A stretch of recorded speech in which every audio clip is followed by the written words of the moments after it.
je gauw naar dit verhaal. Ballen met stjensjes. Ja.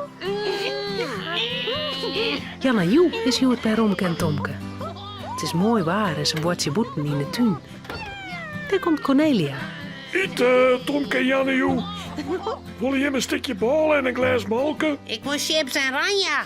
Nee, Tomke, wij eten no bal. Maar hebben we dan in de tuin op het gas eten, Cornelia? Oh ja, hoi, picknicken. Ik wil echt picknicken. Ik zet die bakje hoenderbrokjes wel op het gas, Romke. Cornelia gaat in de keuken. Ze neemt 2 bruine stukjes balen uit de balenpoeder. Ze smet er een beetje boter op. Ze doet de stukjes ballen op elkaar. Zo. Met een plakje cheese ertussen. Dan snijdt ze de ballen in 2 stukken. Zo, Janne, een stukje bruine ballen met cheese voor die. Lekker, Cornelia. Ik ben gek op cheese. En een stukje bruine ballen met cheese voor die, Tomke. Ik wil geen cheese, ik wil hagelslag op de ballen. Eerst een stukje ballen met cheese, Tomke. En als dat ophast, krijg je nog een stukje met hagelslag. Was je hem eerst even de handen? Als Janne Joe en Tomke de handen wasken gaan, gaan ze in het gas zitten en begint te eten.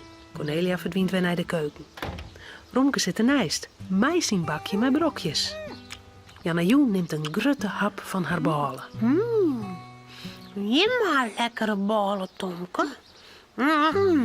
Dat helpt Cornelia bij de bakker. Uw bakker had een hele protte ballen. Tomke neemt een grote hap van zijn stukje ballen. Hij kookt en kookt. Hé, nou, er zitten stjensjes in de ballen, Janne Joe, pruw maar. Janne Joe neemt nog een grote hap van haar ballen. Ze kookt en kookt. Zitten er bij die stjensjes in de ballen, Janne Joe? Ja, maar dat ben je stjensjes, Tomke. Nee, ik ben het dan. Nou, dat ben er kereltjes. Shitjes. Die komen van planten en van die shitjes maakt je ze weer mol. En die bakt de bakker in de ballen. En die ben heel zoen, zei dus mem. En dat is goed van poepen. Nou, dan zitten ze in mijn hoenderbrokjes. Ik kan echt heel goed poepen. Tomke eet het cheese van zijn stukje ballen. En dan begint er in zijn ballen te peuteren. Dat is toch nou, Tomke? Ik zie je de steentjes, de shitjes uit de ballen. Zo, ik haal een heleboel. Hij rent de tuin in. Bij een stukje zwarte groenbloed er steen. En dan stoppen er de kereltjes één voor één in de groen. Tomke, waarom doe je dat? Als de shitjes groeien, krijgen wij nieuwe ballen, Romke. Is dat net prachtig? Ja, ik wil echt nieuwe ballen. Janne Joe ziet het ook de kereltjes uit haar ballen bij. Ze stoppen ze ook in de groen.